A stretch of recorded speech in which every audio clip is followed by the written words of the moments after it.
നമ്മൾ കനുപ്രിയയുടെ അവസാനത്തെ അധ്യായത്തിലേക്ക് വരികയാണ്, സമാപൻ. അപ്പോൾ ഇതുവരെയുള്ള അധ്യായങ്ങളൊക്കെ എന്ന് പറയുന്നത് ഇതിന് മുൻപ് 4 അധ്യായങ്ങൾ കൂടി ഉണ്ടായിരുന്നല്ലോ. പൂർവരാഗ്, മഞ്ജരി പരിണയ്, സൃഷ്ടി സങ്കല്പ്, ഇതിഹാസ്. അവസാനത്തേതാണ് ഈ സമാപൻ എന്ന് പറയുന്നത്.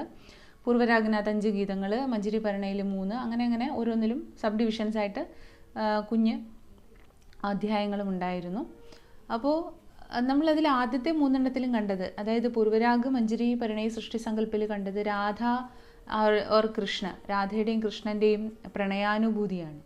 പ്രണയാനുഭൂതി എന്ന് പറയുന്നത് അതിൻ്റെ എക്സ്ട്രീമിൽ കാണിക്കുന്നുണ്ട്. ശ്ലീലം അശ്ലീലം അതിൻ്റെ അതിർവരമ്പുകൾക്കൊന്നും ഒരു പ്രസക്തി ഇല്ലാതാകുന്ന വിധത്തിൽ ഉള്ള ഒരു പ്രണയം അവിടെ വർണ്ണിച്ചിരിക്കുന്നതായിട്ട് നമ്മൾ കണ്ടു.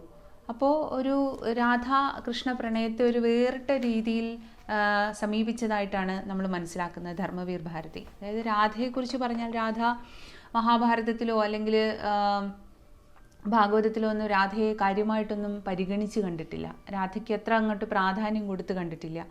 അപ്പോൾ അല്ലെങ്കിൽ പരാമർശം പോലും ഇല്ലെന്നാണ് തോന്നുന്നത്. അപ്പോൾ അങ്ങനെയൊക്കെ ഉള്ളിടത്ത് എന്നാൽ കണ്ണനുമായി ഏറ്റവും ചേർന്ന് നിൽക്കുന്ന പേര് രാധയുടേതാണ് താനും. അപ്പോൾ അങ്ങനെ ഉള്ളപ്പോഴാണ് ആധുനിക കവികൾ കണ്ണനൊപ്പം തന്നെ ഈക്വലായിട്ട്, അവിടെ ആ ഇക്വാലിറ്റി എന്നൊരു ജെൻഡർ ഇക്വാലിറ്റി എന്നൊരു വിഷയം കൂടി വരുന്നുണ്ട്. അപ്പോൾ കണ്ണനൊപ്പം തന്നെ നിർത്തേണ്ട ഒരാളാണ് രാധ, മാറ്റി നിർത്തപ്പെടേണ്ട ആളല്ല രാധ എന്ന് പറയുന്ന ഒരു പുതിയ ഔട്ട്ലുക്ക് നമുക്ക് മുന്നിൽ പ്രസൻറ്റ് ചെയ്യാണ്. അപ്പോൾ അങ്ങനെയുള്ള ആധുനിക കവികളിൽ ഒരാളാണ് നമ്മുടെ ധർമ്മവീർ ഭാരതി. അപ്പോൾ രാധയ്ക്ക് ഒരു എന്താ പറയുക, ഒരു പ്രൊമനൻറ്റ് റോൾ അല്ലെങ്കിൽ ഒരു പ്രൈം റോള് സൂർദാസിൻ്റെ വർണ്ണനകളിലൊക്കെ നമ്മൾ കണ്ടിട്ടുണ്ട്. സൂർദാസിൻ്റെ ദോഹകളിലൊക്കെ രാധയ്ക്ക് പ്രാധാന്യം കൊടുത്ത് നമ്മൾ കണ്ടിട്ടുണ്ട്. വിദ്യാപതി എന്ന് പറയുന്നത് ഇവരൊക്കെ പ്രാചീന കാല കവിയാണല്ലോ, ഭക്തികാലത്തിലെയും പ്രാചീന കാലത്തിലെയുമാണ് വിദ്യാപതി, അതുപോലെ സൂർദാസൊക്കെ. അത് കഴിഞ്ഞിങ്ങോട്ട് വരുമ്പോഴത്തേക്ക് അയോധ്യ സിംഗ് ഉപാധ്യായ് ഹരിഔധ് എന്ന് പറയുന്ന കവി പ്രിയപ്രവാസ് എന്ന് പറയുന്ന കവിതയിലൂടെ എൻ്റെ പ്രിയൻ പ്രവാസത്തിൽ പോയി അല്ലെങ്കിൽ പ്രിയൻ പുറത്തു പോയി എന്നെ വിട്ടുപോയി എന്ന് പറയുന്ന ആ ഒരു തീം കൊണ്ടുവന്നിട്ടുണ്ട്, പ്രിയപ്രവാസ് ഹരിഔധ്. അപ്പോൾ അതിനകത്ത് രാധയെ കാണിച്ചു വച്ചേക്കുന്നത് കണ്ണൻ പോകുന്നതോടുകൂടി തകർന്ന് അല്ലെങ്കിൽ തളർന്നു പോകുന്ന സ്ത്രീ ആയിട്ടൊന്നുമല്ല, വളരെ ബോൾഡായ ഒരു ലേഡിയാണ്. അതോടുകൂടി വളരെ എന്താ പറയുക, ഒരു സാമൂഹ്യ സേവികയായിട്ടൊക്കെ നടക്കുന്ന, വളരെ ആക്റ്റീവായിട്ട് മാറി നടക്കുന്ന ഒരു പെൺകുട്ടി. അപ്പോൾ ഒരു പ്രണയം തകർന്നു പോയത് കൊണ്ട് ഒരു പെൺകുട്ടിയുടെ ജീവിതത്തിൽ ഒന്നും സംഭവിക്കുന്നില്ല എന്നുള്ള രീതിയിലുള്ള ഒരു പ്രസൻറ്റേഷൻ നമുക്കതിനകത്ത് കാണാൻ സാധിക്കും. അപ്പോൾ പെൺകുട്ടികൾ ബോൾഡായി നിൽക്കേണ്ടത് എങ്ങനെയാണ് എന്നുള്ള ഒരു ഉദാഹരണമായിട്ട് അവിടെ അദ്ദേഹം അതിനെ അവതരിപ്പിച്ചിട്ടുണ്ട്. അപ്പോൾ അങ്ങനെ ഓരോരുത്തരും രാധയെ സമീപിച്ചത് ഓരോരോ രീതികളിലാണ്. ഓരോരോ കവികളും ഓരോ കാലത്തും രാധയെ സമീപിച്ചത് ഓരോരോ രീതിയിലാണ്. അപ്പോൾ നമ്മൾ ഇവിടെ കാണുന്ന രാധയെന്ന് പറയുന്നത് നമ്മൾ കണ്ടത് ഇങ്ങനെയാണ്. ധർമ്മവീർ ഭാരതി അവതരിപ്പിച്ച രാധ എന്ന് പറയുന്നത് കൃഷ്ണൻ്റെ സാമീപ്യം അല്ലെങ്കിൽ രാധയുടെ സാമീപ്യം കൃഷ്ണനുണ്ടായിരുന്നെങ്കിൽ അല്ലെങ്കിൽ അവരുടെ പ്രണയം തുടർന്നിരുന്നുവെങ്കിൽ അന്ന് അങ്ങനെ ആ ഒരു യുദ്ധം സംഭവിക്കുമായിരുന്നില്ല. കുരുക്ഷേത്ര ഭൂമി ഇത്രയും ഭീകരമായ കാഴ്ചകൾ കാണേണ്ടി വരുമായിരുന്നില്ല. ആ പ്രണയമായിരുന്നു ശരി എന്നുള്ള അർത്ഥത്തിൽ ഒരു അവതരണം ആണ് നമ്മളിവിടെ കാണുന്നത്. അപ്പം പ്രണയത്തിൻ്റെ ആ ഒരു അനുഭൂതി, അതിൻ്റെ ഊഷ്മളത അത് യുദ്ധത്തെക്കാളൊക്കെ എത്രയോ ഉയരത്തിലാണ് എന്നാണ് പറയുന്നത്. അപ്പോൾ അങ്ങനെ ആണ് ഭാരതീജി അവിടെ അവതരിപ്പിച്ചിട്ടുള്ളത്. അതുപോലെ തന്നെ ഒരു പുരുഷൻ്റെ സ്ത്രീയുടെയും ഒരു ഈക്വൽ മെൻറ്റാലിറ്റി അതിനെക്കുറിച്ച് പറയുന്നുണ്ട്. അപ്പോൾ ഇവിടെ ഉയർത്തുന്ന വേറൊരു ചോദ്യമുണ്ട്, രാധ ഉയർത്തുന്ന ചോദ്യമുണ്ട്. പുരുഷന്മാരുടെ ഒരു ഈഗോയിൽ നിന്നുണ്ടാകുന്നതാണ് അല്ലെങ്കിൽ അനാവശ്യമായി ഉണ്ടാകുന്ന ഒരു വയലൻസിൽ നിന്നാണ് ഈ യുദ്ധം എന്ന് പറയുന്നത് ഉണ്ടാകുന്നത്. അപ്പോൾ അവിടെ എന്ന് പറയുന്നത് ഒരു എല്ലാം പിടിച്ചടക്കണം, എനിക്കെല്ലാം നേടണം, എനിക്കെല്ലാം കോൺക്വർ ചെയ്തെടുക്കണം എന്നുള്ള പുരുഷൻ്റെ ഒരു മെൻറ്റാലിറ്റി, അതിൽ നിന്നാണ് യുദ്ധം ജനിക്കുന്നത് എന്ന് പരോക്ഷമായി രാധ പറയുന്നുണ്ട്. അപ്പോൾ എൻ്റെ പ്രണയത്തെ അല്ലെങ്കിൽ ഞാനെന്ന സ്ത്രീയെ ഉൾക്കൊണ്ടിരുന്നെങ്കിൽ ഈ യുദ്ധം സംഭവിക്കുമായിരുന്നില്ല. അതായത് അവിടെ ആ സ്ത്രീയുടെ സാന്നിധ്യം ഉണ്ടായിരുന്നുവെങ്കിൽ, ആ പ്രണയത്തിൻ്റെ സാന്നിധ്യം ഉണ്ടായിരുന്നെങ്കിൽ, കണ്ണൻ്റെ മനസ്സിൽ ഞാൻ എപ്പോഴും ഉണ്ടായിരുന്നുവെങ്കിൽ ഇത്രയും ഭീകരമായൊരു യുദ്ധം സംഭവിക്കുമായിരുന്നില്ല എന്നുകൂടി രാധ പറയുന്നുണ്ട്. അപ്പോൾ ഇതിഹാസ സൃഷ്ടിയിൽ, ചരിത്ര സൃഷ്ടിയിൽ പുരുഷൻ്റെ ഒപ്പം തന്നെ നിർത്തേണ്ടവളാണ് സ്ത്രീ എന്നൊരു വെർഷൻ കൂടി ഇതിനകത്ത് കാണിക്കുന്നുണ്ട്. അതായത് കുറച്ചുകൂടി പക്വമായ കാര്യങ്ങൾ സമീപിക്കാൻ കഴിയുക സ്ത്രീക്കാണ്. അതൊരു റിസർച്ച് പഠനം തന്നെ അങ്ങനെയുണ്ട്. ഇങ്ങനെയുള്ള വിഷയങ്ങളിൽ കുറച്ചുകൂടി പക്വത കാട്ടാൻ സാധിക്കുക സ്ത്രീക്കാണ്. അപ്പോൾ ഈ രാധയെ കുറച്ചുകൂടി ഒന്ന് ട്രസ്റ്റ് ചെയ്തിരുന്നെങ്കിൽ, അല്ലെങ്കിൽ ആ ഒരു ഹോൾഡിൽ തന്നെ നിന്നിരുന്നുവെങ്കിൽ ആ യുദ്ധം ഒഴിവാക്കാമായിരുന്നു. അങ്ങനെ പല പല വ്യൂ പോയിന്റിലാണ് നമ്മളെ കൊണ്ടുപോകണം. അപ്പോൾ ആദ്യത്തെ 3 അധ്യായത്തിൽ നമ്മൾ കണ്ടത് രാധയുടെയും കൃഷ്ണൻ്റെയും പ്രണയാനുഭൂതികളാണ്. പിന്നെ ഇതിഹാസിൽ കാണുന്നത് ഒരു ചരിത്ര സൃഷ്ടിയിൽ, ഇതിഹാസം രചിക്കുന്നതിൽ സ്ത്രീയുടെ സാന്നിധ്യം എത്രത്തോളം പ്രധാനമാണ്. അപ്പോൾ ഹിസ് സ്റ്റോറി എന്നാണ് നമ്മൾ പറയുന്നത്, ഇപ്പോഴും പറയുന്നത് അല്ലേ. ചരിത്രം എന്ന് പറയുന്നത് അവൻ്റെ കഥയാണ്. അപ്പോൾ എന്തുകൊണ്ടത് അവളുടെ കൂടി കഥയാകുന്നില്ല എന്നൊരു ചോദ്യം. അപ്പോൾ പ്രണയം എന്ന് പറയുന്നത് യുദ്ധത്തേക്കാൾ ശക്തിയുള്ളതാണ്, അല്ലെങ്കിൽ യുദ്ധത്തേക്കാൾ എഫക്റ്റീവാണ് പ്രണയം എന്ന് പറയുന്നത്. അപ്പോൾ ഈ സ്ത്രീയെ അല്ലെങ്കിൽ ചേർത്ത് നിർത്തേണ്ടവൾ, പുരുഷനൊപ്പം തന്നെ ചേർത്ത് നിർത്തേണ്ടവളാണ് സ്ത്രീ. അപ്പോൾ അതിനായിട്ട് രാധ ചോദിക്കുന്ന പല ചോദ്യങ്ങളും, പ്രണയത്തെ ആധാരമാക്കി അവൾ ചോദിക്കുന്ന പല ചോദ്യങ്ങളും, അപ്പോൾ ഇതിഹാസ സൃഷ്ടി ഉണ്ടാകുന്നത് പ്രണയത്തിലൂടെയാണ് എന്നുള്ള രാധയുടെ തന്നെ ആ ഒരു തിരിച്ചറിവ്. അതായത് ഒരു പോകാൻ പാടില്ലാത്ത വഴിയിലൂടെ കണ്ണൻ കടന്നുപോയി കുറേ ദൂരം.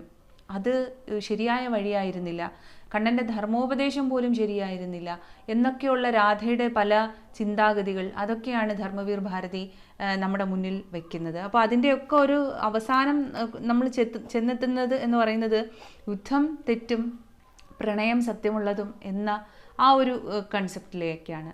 അപ്പോൾ ഇതിനകത്ത് സ്വയം രാധ തന്നെ ഇങ്ങനെ പല പല ചോദ്യങ്ങൾ തന്നോട് തന്നെ ചോദിക്കുകയാണ്, കണ്ണനോട് ചോദിക്കുന്നു എന്ന ഭാവത്തിൽ സ്വയം ചോദിക്കുന്നു. അതൊക്കെ വാസ്തവത്തിൽ ഭാരതിയുടെ ഒരു ഇമാജിനേഷനാണ്, അദ്ദേഹത്തിൻ്റെ ഒരു ഭാവനയിൽ നിന്നാണ് ആ ചോദ്യങ്ങളെല്ലാം ഉണ്ടാവുന്നത്. അപ്പോൾ ഇതിൽ ചില സന്ദർഭത്തിൽ ഗീതോപദേശത്തെ തന്നെ, കണ്ണൻ്റെ ഗീതോപദേശത്തെ തന്നെ ചോദ്യം ചെയ്യുന്ന രാധയെ നമ്മൾ കാണുന്നു.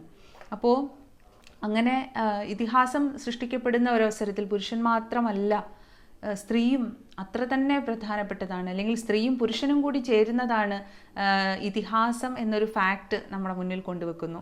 അപ്പോൾ മൊത്തത്തിൽ യുദ്ധത്തെ ചോദ്യം ചെയ്യുന്നതാണ് ഇതിൻ്റെ ഒരു സന്ദേശം എന്ന് പറയുന്നതാണ്. യുദ്ധം എന്തിനാണ് യുദ്ധം എന്നുള്ള ഒരു ചോദ്യമാണ് വെക്കുന്നത്. ഒപ്പം തന്നെ നമ്മുടെ ഈ പറയുന്ന ഒരു വിഷയം കൂടി, അതായത് നമ്മുടെ കാലഘട്ടങ്ങൾ കഴിയുമ്പോൾ അപ്പോൾ മാറ്റി നിർത്തപ്പെടേണ്ട കഥാപാത്രങ്ങളല്ല സ്ത്രീ കഥാപാത്രങ്ങൾ. സ്ത്രീകളും പുരുഷനും കൂടി ഒത്തുചേരുമ്പോൾ മാത്രമാണ് അത് ഒരു എന്താ പറയുക, പ്രണയത്തിൻ്റെ ഒരു അല്ലെങ്കിൽ പ്രകൃതിയുടെ ഒരു സംയോഗം എന്ന് പറയുന്നത് ചേരുമ്പോഴാണ്. അതുകൊണ്ടായിരിക്കാം ആ അശ്ലീലത്തിൻ്റെയോ ഒക്കെ എതിർവരമ്പുകൾ പോലും ലംഘിച്ച്, അല്ലെങ്കിൽ ആ ഒരു ലിമിറ്റിൽ പോലും നിർത്താതെ വളരെ ഓപ്പണായിട്ട് തന്നെ ഇതിനകത്ത് ധർമ്മവീർ ഭാരതി പ്രണയത്തെ ചിത്രീകരിച്ചത്. അപ്പോൾ അദ്ദേഹത്തെ സംബന്ധിച്ച് പറയുകയാണെങ്കിൽ യുദ്ധത്തിൻ്റെ ആ ഒരു ഭീകരതയെ ഭാരതിക്ക് ഇത്ര മനോഹരമായിട്ട് അല്ലെങ്കിൽ അതിലേക്ക് നമ്മളെ കൊണ്ടുപോകാൻ കഴിഞ്ഞിട്ടുണ്ടെങ്കിൽ അദ്ദേഹത്തിന് അത് നേരിട്ട് എക്സ്പീരിയൻസ് ഉള്ളത് കൊണ്ടാണ്. അതായത് അദ്ദേഹം ഒരു റിപ്പോർട്ടർ ആയിരുന്നല്ലോ. അപ്പോൾ നമ്മുടെ ഇൻട്രൊഡക്ഷൻ ഭാഗത്തൊക്കെ നമ്മളത് പറഞ്ഞിട്ടുണ്ട്, റിപ്പോർട്ടർ ആയിരുന്നു. അപ്പോൾ അദ്ദേഹത്തിന് ഇതുപോലെ യുദ്ധം നടക്കുന്നിടത്തൊക്കെ പോയി ഫീൽഡ് റിപ്പോർട്ടിംഗ് ചെയ്യേണ്ട സാഹചര്യം ഉണ്ടായിട്ടുണ്ട്. അപ്പോൾ അവിടെ കണ്ട ഭയാനകമായ കാഴ്ചകൾ അദ്ദേഹത്തെ മനസ്സിൽ സ്ട്രൈക്ക് ചെയ്തിട്ടുണ്ട്. അപ്പോൾ ഇതൊരു പുരാണ കഥയാണ് അവതരിപ്പിച്ചിരിക്കുന്നതെങ്കിൽ നമ്മൾ വാസ്തവത്തിൽ അതിൽ രാധയുടെയും കൃഷ്ണൻ്റെയും പ്രണയം മാത്രമല്ല, മറിച്ച് ഇന്നത്തെ ഒരു സാഹചര്യത്തിൽ ഇന്നത്തെ സാഹചര്യത്തിൽ യുദ്ധം, അതിലൂടെ ഉണ്ടാകുന്ന വിഷയങ്ങൾ, അതിലൂടെ ഉണ്ടാകുന്ന പ്രശ്നങ്ങൾ, അതിൻ്റെ ഭീകരതയും ഭയാനകതയും ഒക്കെ തന്നെയാണ് അദ്ദേഹം അവതരിപ്പിക്കാനായിട്ട് ശ്രമിച്ചിട്ടുള്ളത്. അപ്പോൾ എങ്ങനെ നോക്കിയാലും അതിമനോഹരമായ ഒരു കാവ്യമാണ് പറയുന്ന നമ്മുടെ രചന എന്ന് പറയുന്നത്. അപ്പോൾ ഇദ്ദേഹത്തെക്കുറിച്ച് കുറച്ചധികം കാര്യങ്ങൾ നമ്മൾ എന്തായാലും മനസ്സിലാക്കി വെക്കണം, നമുക്ക് പഠിക്കാനുള്ളതാണ്. അത് നമുക്ക് അവസാനം പറയാം. തൽക്കാലം നമുക്ക് കവിതയിലേക്ക് തന്നെ പോകാം. സമാപൻ, അപ്പോൾ അതിൻ്റെ ലാസ്റ്റ് ചാപ്റ്ററാണ്, വളരെ കുറച്ചേ ഉള്ളൂ. ഇതിനകത്ത് ഇതിൽ മാത്രമാണ് പിന്നീട് അങ്ങോട്ട് അധ്യായങ്ങളോ പിരിവുകളോ ഒന്നും വരാത്തത്. സമാപനിൽ മാത്രമാണ്, ഒറ്റ അധ്യായമായിട്ട് പോവാണ് സമാപൻ. ഇപ്പോൾ ഇവിടെ രാധ തന്നെ കൺക്ലൂഡ് ചെയ്യാണ് അവരുടെ പ്രണയത്തെ, പിന്നീട് നടന്നുപോയ യുദ്ധത്തെ, പിന്നെ തന്നിലേക്ക് തിരിച്ചു വരുമെന്ന് രാധ വിചാരിക്കുന്ന കണ്ണനെ ഒക്കെ അവൾ ഇങ്ങനെയാണ് നിർവചിക്കുന്നത്. സമാപൻ. क्या तुमने उस वेला मुझे बुलाया था कनू, लो मैं सब छोड़ झाड़ कर आ गई, इसीलिए तब मैं तुम में बूंद की तरह विलीन नहीं हुई थी, इसीलिए मैंने अस्वीकार कर दिया था तुम्हारे गोलोक का कालावधिहीन रास, क्योंकि मुझे फिर आना था. तुमने मुझे पुकारा था ना कनू, मैं आ गई हूँ, और जन्मांतरों की अनंत पगडंडी के कठिनतम मोड़ पर खड़ी होकर तुम्हारी प्रतीक्षा कर रही हूँ कि इस बार इतिहास बनाते समय तुम अकेले ना छूट जाओ. सुनो मेरे प्यार, प्रगाढ़ खेली क्षणों में अपनी अंतरंग सखी को तुमने बाहों में गूंदा, पर उसे इतिहास में गूंथने से हिचक क्यों गए प्रभु. അത്രയും നോക്കാം. അപ്പോൾ കണ്ണനോട് ചോദിക്കുന്നു, ക്യാ തുമ്നെ ഉസ് വേള മുझे ബുലായാ ഥാ കനു. നീ ആ സമയത്ത് എന്നെ വിളിച്ചിരുന്നോ കനു? ആ വേളയിൽ, ആ അവസരത്തിൽ നീ എന്നെ വിളിച്ചിരുന്നോ? അപ്പോൾ എപ്പോഴോ കണ്ണൻ വിളിച്ചപ്പോൾ നാണം കൊണ്ട് മറിഞ്ഞു നിന്നവളാണ് രാധ. അപ്പോൾ ആ രാധ എപ്പോഴും അവിടെ നിൽക്കുകയാണ്. കണ്ണൻ അവിടെയൊക്കെ വിട്ട് എവിടെയൊക്കെയോ പോയിട്ടുണ്ട്, എവിടെയൊക്കെയോ എത്തിയിട്ടുണ്ട് കണ്ണൻ. അപ്പോൾ മഹാഭാരത യുദ്ധവേളകളിലൊന്നും കണ്ണൻ്റെ മനസ്സിൽ രാധയില്ല. അപ്പോൾ അവിടെ ന്യായം, അന്യായം, ധർമാധർമ്മങ്ങളൊക്കെ കുറിച്ചൊക്കെ മാത്രമാണ് കണ്ണൻ സംസാരിക്കുന്നത്. പക്ഷെ അപ്പോഴും കണ്ണന് വേണ്ടി ആ ചിന്തയിൽ മാത്രം മുഴുകി അത്രയും അഡിക്റ്റഡ് ആയിട്ട് അവിടെ ഇരിക്കുകയാണ് രാധ. അപ്പോൾ അവളുടെ മനസ്സിലുള്ള ചിന്ത, ആ സമയത്തെ ചിന്തയാണിതൊക്കെ. ആ സമയത്ത് നീ എന്നെ വിളിച്ചിരുന്നോ കനു? പക്ഷെ എനിക്ക് എപ്പോൾ വരാൻ കഴിഞ്ഞില്ല. ലേക്കിൻ ലോ മേ സബ് ജോഡ് ചാടുക്കർ ആകെ. പക്ഷെ ഇപ്പോൾ നോക്കൂ, ഞാൻ എല്ലാം ഉപേക്ഷിച്ചിട്ട് വന്നിട്ടുണ്ട്. ചോട് ചാടുക്കർ, സബ് കുജ് ജോഡുക്കർ മേ ആയി ഹൂം തുമാരെ പാസ്. എല്ലാം ഉപേക്ഷിച്ച് ഞാൻ നിൻ്റെ അടുത്ത് വന്നിരിക്കുകയാണ്. इसीलिए तब मैं तुम में बूंद की तरह विलीन नहीं हुई थी. इसीलिए तब तुम में मैंने बूंद की तरह विलीन नहीं हुई.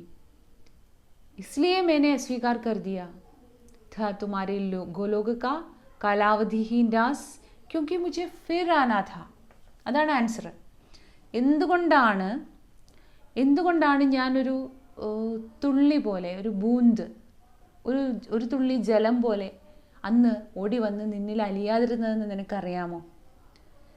എന്തുകൊണ്ടാണ് നമ്മുടെ ആ ഗോലോകം, പൈക്കളുടെ ലോകം, അതാണല്ലോ കണ്ണൻ്റെയും രാധയുടെയും ലോകം എന്ന് പറയുന്നത്, പൈക്കൾ നിറഞ്ഞ ഒരു ലോകമാണ്. അല്ലെങ്കിൽ പൈക്കളെ മേയാൻ വിട്ടിട്ട് അവരുടെ രാസലീലകൾക്ക് സാക്ഷ്യം വഹിച്ച ആ ഒരു ചെറുവനം. അപ്പോൾ ആ ഗോലോകത്തിലെ കാലാവധിഹീന രാസ്, ഒരു പരിധിയില്ല, അവരുടെ പ്രണയത്തിനൊരു കാലാവധിയില്ല, ഒരു സമയപരിധിയിൽ നിർത്താൻ പറ്റുന്ന ഒന്നല്ല. ജന്മജന്മാന്തരങ്ങളായുള്ള ബന്ധമാണ് നമ്മുടെ പ്രണയം എന്ന് രാധ തന്നെ പലതവണ പറയുന്നുണ്ട്. അപ്പോൾ അങ്ങനെ ഒരു പരിധിയില്ലാത്ത നമ്മുടെ പ്രണയം, ഈ ഗോലോകം സാക്ഷ്യം വഹിച്ച ഈ പ്രണയം, അപ്പോൾ ഈ പ്രണയത്തെ അല്ലെങ്കിൽ നിൻ്റെ ആ വിളിയെ ഞാൻ അപ്പോൾ സ്വീകരിക്കാഞ്ഞത്, അതുപോലെ ഒരു മഴത്തുള്ളി പോലെ ഞാൻ നിന്നിൽ അലിഞ്ഞു ചേരാതിരുന്നത്, അന്ന് അലിഞ്ഞു ചേരാതിരുന്നത് ഒരു കാരണം കൊണ്ടാണ് കനു. എന്തായിരുന്നു ആ കാരണം? ക്യോങ്കി മുझे ഫിർ ആനാ ഥാ. എനിക്കറിയായിരുന്നു വീണ്ടും എനിക്ക് നിന്നിലേക്ക് വരാനുള്ള സാഹചര്യം ഉണ്ടാകും എന്ന്. അതായത് രാധ പ്രതീക്ഷയോടെ ഇരിക്കുകയാണ്. യുദ്ധം കഴിഞ്ഞ് കണ്ണൻ തന്നിലേക്ക് തന്നെ മടങ്ങി വരും. അപ്പോൾ ഏക് ബൂന്ത് കി തര ഉസ്മേ മിൽ ജാനാ ഹേ, ഒരു മഴത്തുള്ളി പോലെ കണ്ണനിൽ അലിഞ്ഞു ചേരണം എന്നാണ് രാധ വിചാരിക്കുന്നത്. അപ്പോൾ അവരുടെ ആ ഒരു റീയൂണിയൻ ഉണ്ടാകുമെന്ന് ഉറപ്പുള്ളത് കൊണ്ടാണ് രാധ അന്ന് കണ്ണൻ വിളിച്ചപ്പോൾ ചെല്ലാതിരുന്നതെന്നാണ് രാധ പറയുന്നത്. തുമ്നെ മുझे പുകാരാ ഥാ നാ, മേ ആ ഗയി ഹൂം കനു. നീ എന്നെ വിളിച്ചിരുന്നില്ലേ? അന്ന് ഞാൻ വന്നില്ല, പക്ഷെ ഇപ്പോൾ ഞാൻ വന്നിരിക്കുന്നു. और जन्मांतरों की अनंत पगडंडी के कठिनतम मोड़ पर खड़ी होकर तुम्हारी प्रतीक्षा कर रही हूँ. ഇപ്പം എന്താ, ഞാൻ വന്ന് തുമാരി പ്രതീക്ഷ കർ റഹി ഹൂം, നിന്നെയും കാത്ത് നിന്നെയും പ്രതീക്ഷിച്ച് ഇവിടെ നിൽക്കുകയാണ്. നമ്മുടെ ജന്മാന്തരങ്ങളായുള്ള അനന്തമായ ഈ ഒരു പകിടണ്ടി, ഈ ഒരു യാത്രയിൽ ജന്മാന്തരങ്ങൾ കടന്നുപോയാലും ഒരിക്കലും വഴിപിരിഞ്ഞു പോകാൻ കഴിയാത്ത രണ്ട് ജീവികളാണ് നമ്മൾ. അപ്പോൾ അങ്ങനെയുള്ള നമ്മുടെ ജീവിതത്തിൽ വരുന്ന പല കഠിനതം മൂഡ് എന്ന് പറഞ്ഞാൽ പ്രയാസമേറിയത് മറ്റൊരു അധ്യായത്തിൽ വന്ന വരികളാണ്. അപ്പോൾ അത് തന്നെയാണ് ഇവിടെ റിപ്പീറ്റ് വരുന്നത്. അതായത് നമ്മുടെ ജീവിതത്തിൽ വരുന്ന കഠിനതം മൂഡ്, കഠിനതയുള്ള അല്ലെങ്കിൽ കാഠിന്യമുള്ള പല അവസ്ഥകൾ നമ്മൾ കടന്നുപോയി. അത് യുദ്ധമൊക്കെ തന്നെയാണ് ഉദ്ദേശിക്കുന്നത്. അപ്പോൾ നമ്മുടെ ആ ഒരു സെപ്പറേഷൻ്റെ പല പല സിറ്റുവേഷൻസിലൂടെ നമ്മൾ കടന്നുപോയി. എല്ലാം കഴിഞ്ഞ് ഞാൻ ദാ ഇവിടെ വന്ന് നിൽക്കുകയാണ്, നീ മടങ്ങി വരുന്നതും കാത്ത്. തുമാരി പ്രതീക്ഷ കർ റഹി ഹൂം, ദാ ഞാൻ നിന്നെയും കാത്ത് ഇവിടെ നിൽപ്പാണ്. കി ഇസ് ബാർ ഇതിഹാസ് ബനാത്തെ സമയ തും അക്കേലെ നാ ഛൂട്ട് ജാവോ. അപ്പോൾ ഇടയ്ക്ക് വെച്ച് ആ പ്രണയമൊക്കെ ഉണ്ടായിരുന്ന സമയത്ത് കണ്ണനും രാധയുമായിരുന്നു, കണ്ണൻ്റെ മനസ്സിൽ രാധയുണ്ടായിരുന്നു. എന്നാൽ പ്രണയമൊക്കെ വിട്ട് യുദ്ധത്തിലേക്ക് കണ്ണൻ തിരിഞ്ഞു പോയ സമയത്ത് കണ്ണനൊപ്പം രാധ ഉണ്ടായിരുന്നേയില്ല. കണ്ണൻ്റെ മനസ്സിൽ രാധ എന്നൊരു വിചാരമേ ഉണ്ടായിരുന്നില്ല. അപ്പോൾ അവിടെയാണ് രാധ കണ്ണനെ ചോദ്യം ചെയ്യുന്നത്. ഇതിഹാസ് ബനാത്തെ സമയ, അവിടെ നീ എന്തുകൊണ്ടാണ് എന്നെ മറന്നുപോയത്? വഴിയിൽ നീ എന്നെ ഉപേക്ഷിച്ചു പോയത്. അപ്പോൾ ഇപ്പം ഞാൻ വന്ന് നിൽക്കുന്നത് എന്താണ്? നീ ഇടയ്ക്ക് എന്നെ വഴിയിൽ ഉപേക്ഷിച്ചു പോയി, പക്ഷേ ആ പോയ വഴി തെറ്റായിരുന്നെന്ന് തിരിച്ചറിഞ്ഞ് നീ മടങ്ങി വരികയാണ്. അപ്പോൾ ആ നമ്മൾ ഒരുമിച്ചുണ്ടായിരുന്ന ആ ഒരു കാലം, നമ്മുടെ രാസലീലകളുടെ കാലം, അവിടെ നിന്ന് എൻ്റെ പേര് വെട്ടിമാറ്റപ്പെട്ട ആ സ്ഥലത്ത് തന്നെ ഞാൻ ഇപ്പോഴും നിൽപ്പാണ്. അതായത് എൻ്റെ പേര് എഴുതാതെ പോയ വഴികളൊക്കെ വിട്ട് നീ തിരിച്ച് എൻ്റെ വഴിയിലേക്ക് വരുന്നതും കാത്ത് ഞാൻ നിൽപ്പാണ്. ഇസ് ബാർ ഇതിഹാസ് ബനാത്തെ സമയം. എന്തിനാണ് ഞാൻ ഇവിടെ നിൽക്കുന്നതെന്ന് അറിയാമോ? ഇനി അങ്ങോട്ട് ഇതിഹാസം എഴുതപ്പെടുമ്പോൾ, ഇനി അങ്ങോട്ടുള്ള നാളുകളെക്കുറിച്ച് എഴുതപ്പെടുമ്പോൾ തും അക്കേലാ ന ചൂട്ട് ജാവോ, നീ ഒറ്റയ്ക്കായി പോകരുതെന്ന് കരുതിയിട്ടാണ്. അതായത് നിന്റെ കഥ എഴുതുന്നിടത്ത് എൻ്റെ പേര് വരണം എന്നാണ്. രാധയ്ക്കൊപ്പം, കണ്ണനൊപ്പം തന്നെ ചേർത്ത് വെക്കേണ്ട പേരാണ് രാധ. അപ്പോൾ എന്നെ വിട്ടിട്ട് നിനക്കായിട്ട് മാത്രമായിട്ടൊരു ഇതിഹാസ് നഹി ഹെ എന്നാണ് രാധ പറയുന്നത്. അപ്പോൾ ഇസ് ബാർ ഇതിഹാസ് ബനാത്തെ സമയം, ഇനി ഇതിഹാസം എഴുതപ്പെടുമ്പോൾ തും അക്കേലേ നാ ചൂട്ട് ജാവോ, ഈ രാധയില്ലാതെ നീ ഒറ്റയ്ക്കായി പോകരുത് എന്ന് വിചാരിച്ചിട്ടാണ് ഞാൻ നിന്നെയും കാത്തിവിടെ നിൽക്കുന്നത്. സുനോ മേരെ പ്യാർ പ്രഗാഢ കേളി ക്ഷണോ മേ അപ്നി അന്തരംഗ സഖിക്കോ തുമ്നെ ബാഹോ മേ ഗൂंधा पर उसे इतिहास में गूंथने से हिचक क्यों गए प्रभु. വളരെ സീരിയസ് ആയ ഒരു ചോദ്യം രാധ കണ്ണനോട് ചോദിക്കുന്നു. സുനോ മേരെ പ്യാർ, എൻ്റെ പ്രണയമേ നീ കേൾക്കുക. പ്രഗാഢ കേളീക്ഷണവും, ഇപ്പം നമ്മൾ ഒരുമിച്ചുള്ള ആ പ്രഗാഢമായ അത്രയും ഡീപ്പായ ആ ഒരു കേളി ക്ഷണങ്ങളിൽ, രാസലീലയുടെ ക്ഷണങ്ങളിൽ നിൻ്റെ അന്തരംഗ സഖിയെ, നിൻ്റെ ആത്മസഖിയെ നീ നിൻ്റെ ബാഹുമേ ഗൂന്ധ, നിൻ്റെ കൈകളിൽ നീ കോർത്തു, അല്ലെങ്കിൽ നിൻ്റെ ആലിംഗനത്തിൽ ചേർത്ത് വെച്ചു. അപ്പോൾ എന്നെ നീ ചേർത്ത് പിടിച്ചൊരു സമയം ഉണ്ടായിരുന്നു. അവിടെ നമ്മുടെ പ്രണയം മാത്രമേ ഉണ്ടായിരുന്നുള്ളൂ. പക്ഷേ ഉസെ ഇതിഹാസമേ ഗുന്ധനെ സെ ഹിചക്യോങ്കേ പ്രഭു, പക്ഷേ ആ പ്രണയ സമയത്ത് നിനക്ക് എന്നെ ആവശ്യമുണ്ടായിരുന്നു. എന്നാൽ ഇതിഹാസ രചിത്തെ സമയം, എന്നാൽ പിന്നീട് എൻ്റെ പേര് എവിടെയും എഴുതപ്പെട്ടില്ല. കാലങ്ങൾ കടന്നുപോയപ്പോൾ രാധയെ എന്തുകൊണ്ട് നീ ഉപേക്ഷിച്ചു പോയി എന്നാണ് രാധ ചോദിക്കുന്നത്. ഇതിഹാസമേ ഗുന്ധനേസെ, ഇതിഹാസം രചിക്കുന്ന സമയത്ത് അല്ലെങ്കിൽ ഇതിഹാസത്തിൽ കോർക്കേണ്ട സമയത്ത് തും ക്യോം ഹിച്ചക്കുകേ, നീ എന്തുകൊണ്ടാണ് അറച്ചു പോയത്, അല്ലെങ്കിൽ എന്തുകൊണ്ടാണ് എന്നെ നീ മറന്നുപോയത്? അപ്പോൾ നിൻ്റെ പ്രണയകാലത്ത്, നിൻ്റെ രാസലീലയുടെ സമയത്ത് ഞാൻ നിനക്കൊപ്പം ആവശ്യമായിരുന്നു, പക്ഷെ പിന്നീട് നീ എന്നെ എന്തുകൊണ്ട് ഉപേക്ഷിച്ചു പോയി എന്ന് രാധ ചോദിക്കുന്നു. ബിനാ മേരെ കോയി ഭി അർത്ഥ കേസെ നികൽ പാത്ത തുമാരെ ഇതിഹാസ കാ ശബ്ദ ശബ്ദ ശബ്ദ. രാധാ കെ ബിനാ സബ് രക്ത കെ പ്യാസെ അർത്ഥഹീന ശബ്ദ.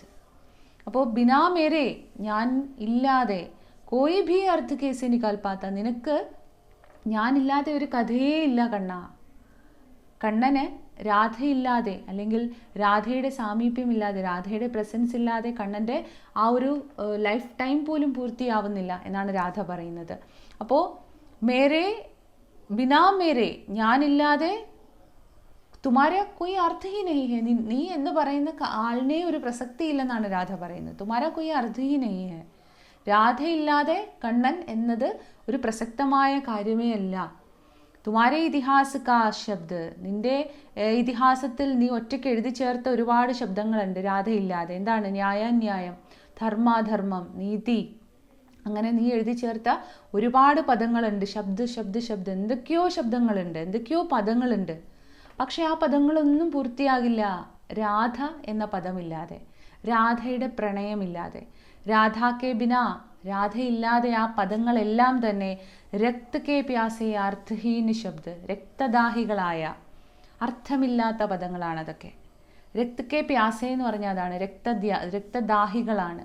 അപ്പോൾ യുദ്ധവുമായി ബന്ധപ്പെട്ട ഏത് കാര്യവും അത് രക്തച്ചൊരിച്ചിലിൻ്റേത് കൂടിയാണ്. അവിടെ എന്ന് പറയുന്നത് ആ ഒരു പോസിറ്റിവിറ്റി ഇല്ല, അർത്ഥഹീനതയാണുള്ളത്. അവിടെ ഒരു ഡിസ്ട്രക്ഷൻ്റെ ഭാവമാണുള്ളത്. പ്രണയം എന്ന് പറയുന്നത് സൃഷ്ടിയാണ്, യുദ്ധം എന്ന് പറയുന്നത് സംഹാരവുമാണ്. അപ്പോൾ അതാണ് രാധ പറയുന്നത്. രാധ ഇല്ലാതെ നിനക്ക് ഇതിഹാസമില്ല. നീ എഴുതി ചേർത്ത ശബ്ദങ്ങളെല്ലാം രക്തദാഹികളായ അർത്ഥഹീനമായ ശബ്ദങ്ങൾ മാത്രമായിരുന്നു. സുനോ മേരെ പ്യാർ, തുമേ മേരി ജറൂരത് थी ना, लो मैं सब छोड़ कर आ गई हूँ. നോക്കൂ കണ്ണ, തുജെ മേരി ജറൂരത് थी, നിനക്കിപ്പോൾ എൻ്റെ ആവശ്യമുണ്ട്. എന്താണിപ്പോൾ കണ്ണന് രാധയെ ആവശ്യമുള്ളത്? യുദ്ധത്തിന് പോയി അവിടെ നിന്നാകെ തകർന്ന മനസ്സുമായിട്ടാണ് കണ്ണൻ മടങ്ങി വന്നിരിക്കുന്നത്. കണ്ണന് രാധയുടെ എന്താ ഒരു സാമീപ്യം ആവശ്യമുണ്ട്, അല്ലെങ്കിൽ ആ മാറിൽ ചേർന്നിരിക്കാൻ കണ്ണൻ ആഗ്രഹിക്കുന്നു എന്നാണ് രാധ പറയുന്നത്. അപ്പോൾ അത്രയും പരിക്ഷീണനായി കണ്ണൻ മടങ്ങി വരുന്ന സമയത്ത് ആ വഴിയിൽ നിന്ന് തന്നെ കൂട്ടിക്കൊണ്ടു പോകാൻ, ആ ഇതിഹാസത്തിൻ്റെ ഭാഗമാകാൻ ഒരുങ്ങി നിൽക്കുകയാണ് രാധ. അപ്പോൾ തുമേ മേരി ജറൂരത് ഹി, ഇപ്പോൾ നിനക്ക് എൻ്റെ ആവശ്യമുണ്ട്. ലോ മേ സബ് ചോടുകർ ആകെയും, എല്ലാം ഉപേക്ഷിച്ച് ഞാൻ വന്നിരിക്കുകയാണ്. സബ് കുച്ച് ചോടുകർ മേ ആകെയും, എല്ലാം ഉപേക്ഷിച്ച് ഞാൻ വന്നിരിക്കുകയാണ്. താക്കി कोई यह ना कहे कि तुम्हारी अंतरंग केली सखी केवल तुम्हारे सावरे तन के नशीले संगीत की लय बन तक रह गई. അതായത് അവിടെ പ്രണയത്തിൻ്റെ ഒരു സാർത്ഥകതയെക്കുറിച്ചാണ് പറയുന്നത്. അതായത് രാഗം മാംസനിബദ്ധമല്ല രാഗമെന്ന് നിങ്ങൾ കേട്ടിട്ടുണ്ടാകും. അതായത് പ്രണയം എന്ന് പറയുന്നത് മാംസബദ്ധമായ ഒന്ന് മാത്രമല്ല, അത് മാനസികമായ ഒന്നാണ്, ശാരീരികമായതല്ല. ശാരീരികം എന്ന് പറയുന്നത് രണ്ടാമതേ ഉള്ളൂ. യഥാർത്ഥ പ്രണയം എന്ന് പറയുന്നത് മാനസികമാണ്, മനസ്സുകൾ തമ്മിലുള്ള അടുപ്പവും ഐക്യവുമാണ്. അപ്പോൾ ഇവിടെ ഗ്രാമത്തിലുള്ളവർക്ക് എല്ലാവർക്കും അറിയാം നമ്മുടെ പ്രണയത്തെക്കുറിച്ച്. അപ്പോൾ നീ ഇപ്പോൾ ആകെ സങ്കടത്തിലാണ്. ഈ ഒരു അവസരത്തിൽ ആരും കുറ്റം പറയരുത്. രാധയ്ക്ക് കണ്ണൻ്റെ ആ സാവലെ തന്, കറുത്ത ശരീരം, കണ്ണൻ്റെ ആ ആകർഷകമായ കറുത്ത ശരീരത്തിലെ നശീലെ സംഗീത്, നശീല എന്ന് പറഞ്ഞാൽ നശീല എന്ന് പറയുന്ന വാക്കുകൊണ്ട് ഉദ്ദേശിക്കുന്നത് ലഹരി നിറഞ്ഞ, നിന്റെ ലഹരി പിടിപ്പിക്കുന്ന ആ കറുത്ത നിറമുള്ള ശരീരത്തോട് മാത്രമായിരുന്നു രാധയ്ക്ക് താല്പര്യം എന്നാരും പറയരുത്. അതിനുവേണ്ടിയാണ് ഞാൻ ഓടി വന്നിരിക്കുന്നത്. അതാണ് രാധ അവിടെ പറയുന്നത്. കേവൽ തുമാരെ സാവരെ തനിക്ക് നശീലെ സംഗീത് കി ലയ് തക് ബൻ രഹ് ഗയി. രാധ എന്ന് പറയുന്നത് കണ്ണൻ്റെ ആ കറുത്ത ശരീരത്തിൻ്റെ മായികമായ സംഗീതം, അല്ലെങ്കിൽ ആരെയും മത്തുപിടിപ്പിക്കുന്ന ഒരു സംഗീതം, ആ ശരീരത്തിൻ്റെ സൗന്ദര്യത്തെക്കുറിച്ചാണ് പറയുന്നത്. കണ്ണൻ്റെ ആ കറുത്ത കാർവർണ്ണത്തിൻ്റെ സൗന്ദര്യത്തെക്കുറിച്ച് പറയുന്നു. അപ്പോൾ അത്രയും സുന്ദരമായ നിൻ്റെ ശരീരത്തിൻ്റെ ലയം മാത്രമാകാൻ, ലയമാവുക എന്ന് പറഞ്ഞാൽ അതിൽ ഇഴുകിച്ചേരുക എന്നുള്ളതാണ്. അപ്പോൾ ആ ശരീരത്തിൽ ഇഴുകിച്ചേരാൻ മാത്രം ആഗ്രഹിച്ച് വന്നവളാണ്, അല്ലെങ്കിൽ ശാരീരികമായൊരു അടുപ്പം മാത്രം ആഗ്രഹിച്ച് വന്നവളാണ് രാധ എന്ന് ഇവിടെ ആരും പറയരുത്. കാരണം ഇവിടെ ഇപ്പോൾ ആവശ്യമുള്ളത് നിനക്ക് മെൻ്റൽ സപ്പോർട്ടാണ്. അപ്പോൾ യുദ്ധം കഴിഞ്ഞാകെ പരിക്ഷീണിതനായി, ദുഃഖിതനായി, സങ്കടപ്പെട്ട് ഇമോഷണലി വളരെ ടയേർഡായി വരുന്ന നിൻ്റെ മനസ്സിന് സപ്പോർട്ട് തരിക, അല്ലെങ്കിൽ നിനക്ക് വേണ്ട സ്നേഹം അത് ഇപ്പോഴാണ് ഞാൻ നിനക്ക് ഷെയർ ചെയ്യേണ്ടത്. അപ്പോൾ അത് മനസ്സിലാക്കിയിട്ടാണ് ഞാൻ വന്നിരിക്കുന്നത്. യഹാ കോയി നാ കഹേ, ഇവിടെ ആരും പറയരുത്. രാധയ്ക്ക് കണ്ണൻ്റെ ആ എന്താണ് സാവരെ തനിക്ക് നശീലെ സംഗീതക്കാ ലയ, ആ ശരീരത്തിൻ്റെ ലയം മാത്രമാകാനാണ് രാധ ആഗ്രഹിച്ചതെന്ന് ഇവിടെ ആരും പറയരുത്. തുമാരി അന്തരംഗ് കേലി സഖി, നിൻ്റെ ആത്മസഖിയായ ഞാൻ അങ്ങനെ ഒരുത്തിയായിരുന്നുവെന്ന് ഇവിടെ ആരും പറയരുത്. അതുകൊണ്ടാണ് ഞാൻ ഇപ്പോഴേ വന്ന് നിന്നെ ഇവിടെ കാത്തു നിൽക്കുന്നത്. എന്തിനു വേണ്ടിയിട്ടാണ്? നിൻ്റെ മനസ്സിന് ഇപ്പോഴുള്ള വേദന എന്താണെന്ന് കൃത്യമായി എനിക്ക് അറിയാം. അപ്പോൾ രാധയ്ക്ക് കണ്ണനോടുള്ളത് ശരിക്കുള്ളൊരു പ്രണയമായിരുന്നു, വളരെ ആത്മാർത്ഥമായൊരു പ്രണയമായിരുന്നു എന്നാണ് ഈ വരികൾ സൂചിപ്പിക്കുന്നത്. मैं आ गई हूँ प्रिय, मेरी वेणी में अग्नि पुष्प गूंधने वाली तुम्हारी उंगलियाँ अब इतिहास में अर्थ क्यों नहीं गूंजती. मैं आ गई हूँ प्रिय, ഞാൻ ദാ വന്നിരിക്കുന്നു പ്രിയനെ, ഞാൻ വന്നിരിക്കുന്നു. മേരി വേണിമേം, എൻ്റെ മുടിയിഴകളിൽ, വേണി മുടിയാണ്, എൻ്റെ മുടിയിഴകളിൽ അഗ്നിപുഷ്പ ഗൂന്ധിനെ വാലി, അഗ്നിപുഷ്പങ്ങൾ നെയ്ത് വയ്ക്കുന്ന നിൻ്റെ വിരലുകൾ. അവിടെ ഉദ്ദേശിക്കുന്നത് രാധയുടെ മുടിയിഴകളെ തലോടുന്ന കണ്ണൻ, അതാണ് ഉദ്ദേശിക്കുന്നത്. അപ്പോൾ ആ മുടിയിഴകളിൽ തലോടുമ്പോൾ ആ ഒരു മസാജിങ് കൊണ്ട് അവൾക്ക് തലയിലുണ്ടാകുന്ന ആ ഒരു ടച്ച്, അല്ലെ, ആ ഒരു ടച്ച് കൊണ്ട് അവൾക്ക് കിട്ടുന്ന ആ ഒരു സുഖം. അപ്പോൾ തുമാരി ഉംഗുലിയാം, അപ്പോൾ അത്രയും മാസ്മരിക ശക്തിയുള്ള നിൻ്റെ ആ ഉംഗുലി, നിൻ്റെ വിരലുകൾ എന്ന് വെച്ചാൽ ആ മുടിയിഴകളിൽ നീ ഇങ്ങനെ തലോടുന്ന സമയത്ത് ഒരു അഗ്നി സ്പാർക്ക് പോലെയാണ്, അതാണ് അഗ്നിപുഷ്പം എന്ന് പറയുന്നത്. അപ്പോൾ ആ ഒരു ടച്ച് കൊണ്ട് എൻ്റെ ശരീരത്തിലേക്ക് കിട്ടുന്ന ആ ഒരു പോസിറ്റീവ് വൈബ്, അതും ഇതിഹാസമേം അർത്ഥ ഗൂന്ധിനെ വാലി ഹോനി ചാഹിയെ, ഇതിഹാസത്തിൽ എഴുതപ്പെടേണ്ടതാണത്. നിൻ്റെ മാസ്മരിക ശക്തിയുള്ള ആ വിരലുകൾ കൊണ്ട് നീ എന്നെ തലോടുന്ന ഓരോരോ നിമിഷങ്ങളും അത് ചരിത്രത്തിൻ്റെ ഭാഗമാകേണ്ടതാണ്. അതായത് നമ്മുടെ പ്രണയമാണ് സത്യം, നമ്മുടെ പ്രണയത്തിലെ ഓരോ മൈന്യൂട്ടായിട്ടുള്ള നിമിഷങ്ങളുമാണ് സത്യം എന്നത് എഴുതപ്പെടേണ്ട ഒന്നാണ്. അപ്പോൾ മേരി വേണിയും, എൻ്റെ മുടിയിൽ നീ ഇനിയും തഴുകണം, അതൊക്കെ ഇതിഹാസത്തിൽ എഴുതപ്പെടുകയും വേണം. തുമ്നെ മുझे പുകാരാ ഥാ കനു, അതിനൊക്കെ വേണ്ടിയല്ലേ നീ എന്നെ വിളിച്ചത്, ഞാൻ വന്നിരിക്കുന്നു. തുമ്നെ മുझे പുകാരാ ഥാ, അന്ന് നീ എന്നെ വിളിച്ചതല്ലേ, ഞാനിതാ ഇപ്പോൾ വന്നിരിക്കുന്നു. मैं पगडंडी के कठिनतम मोड़ पर तुम्हारी प्रतीक्षा में अडिग खड़ी हूँ मेरे कनु. അഡിഗ് ഖടി ഹൂം കനു മേരെ കനു, എൻ്റെ കനു, എൻ്റെ കണ്ണ.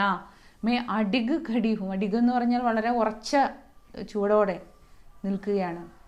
അതായത് ഉറച്ച മനസ്സുമായി ഉറച്ച കാലടികളുമായി ഞാൻ നിൽക്കുകയാണ്, ഒട്ടും പിന്നോട്ട് പോവില്ല. തുമാരി പ്രതീക്ഷാമേ, നിന്നിലുള്ള എൻ്റെ പ്രതീക്ഷയിൽ നിന്ന് ഞാൻ ഒട്ടും പിന്നോട്ട് പോവില്ല, അല്ലെങ്കിൽ നിന്നെയും കാത്ത് ഞാനിവിടെ നിൽപ്പാണ്. നീ രാധയെ തേടിയെത്തും, പ്രണയമാണ് സത്യമെന്ന് തിരിച്ചറിഞ്ഞ് നീ എന്നെയും തേടി വരുമെന്ന് ഉറപ്പുള്ളത് കൊണ്ട് ഞാനിവിടെ തന്നെ നിൽപ്പാണ്. മേ പഗഡണ്ടിക്ക് കഠിനതം മോടുപ്പർ, ഈ വഴി എന്ന് പറയുന്നത്, നിന്നെ കാത്തു നിൽക്കുന്ന വഴി എന്ന് പറയുന്നത് കഠിനതം മോട് ഹെ എന്ന് പറഞ്ഞാൽ വളരെ കാഠിന്യമാർന്ന ഒന്നാണ്. അതായത് ആ കടന്നുപോയ വഴികളിൽ അവൾ അനുഭവിച്ച വേദനകളെ കുറിച്ചാണ്. കഠിനതം മോടുപ്പർ, അത്രയും കാഠിന്യമുള്ള ആ ഒരു സ്റ്റേജിൽ ഞാൻ നിൽക്കുകയാണ്. അപ്പോൾ നമ്മുടെ ജന്മജന്മാന്തരങ്ങളായി തുടരുന്ന ആ ബന്ധം ഇപ്പോൾ നിൽക്കുന്ന എവിടെയാണ്? ഒരു കഠിനതം മൂടുപർ ഹെ, ഒരു കഷ്ടപ്പാടുള്ള ബുദ്ധിമുട്ടുള്ള ഒരു സമയത്താണ്. അതിൻ്റെ കാരണം എന്ന് പറയുന്നത് ആ പ്രണയത്തെ ചവിട്ടി മെതിച്ച് കണ്ണൻ മറ്റൊരു വഴിയിലേക്ക് പോയി. യുദ്ധം എന്ന് പറയുന്ന ഒരു വഴിയിലേക്കാണ് കണ്ണൻ പോയിരിക്കുന്നത്. അപ്പോൾ ആ പ്രണയത്തെ മറന്ന് കണ്ണൻ പോയി എന്നുള്ള അർത്ഥത്തിലാണ് അവിടെ പറയുന്നത് കഠിനതം മൂടുപർ മേ ഖടി ഹൂം. അപ്പോൾ അത്രയും ദുഷ്കരമായ ഒരു സാഹചര്യത്തിൽ ഞാൻ നിൽക്കുകയാണ്. ലേക്കിൻ തുമാരി പ്രതീക്ഷാമേഹും, പക്ഷേ നീ മടങ്ങി വരുമെന്നുള്ള അദമ്യമായ പ്രതീക്ഷ എനിക്കുണ്ട്. മേ അഡിഗ് ഘടിയും, ഉറച്ച മനസ്സോടെ ഉറച്ച കാലടികളോടെ നിന്നെയും കാത്ത് ഞാനിവിടെ നിൽപ്പാണ് കണ്ണ. അതാണ് നമ്മുടെ കവിതയുടെ അവസാനവും. കനുപ്രിയ അവസാനിക്കുന്നത് ഇങ്ങനെയാണ്. രാധ കണ്ണനെയും കാത്തു നിൽക്കുകയാണ്, ഇതിഹാസത്തിൻ്റെ ഭാഗമാകാൻ കാത്തു നിൽക്കുകയാണ്. യുദ്ധം തെറ്റാണെന്നും പ്രണയമാണ് ആത്യന്തികമായ ശരിയാണെന്നും സ്ഥാപിക്കാൻ വേണ്ടി അവൾ കാത്തു നിൽക്കുകയാണ്.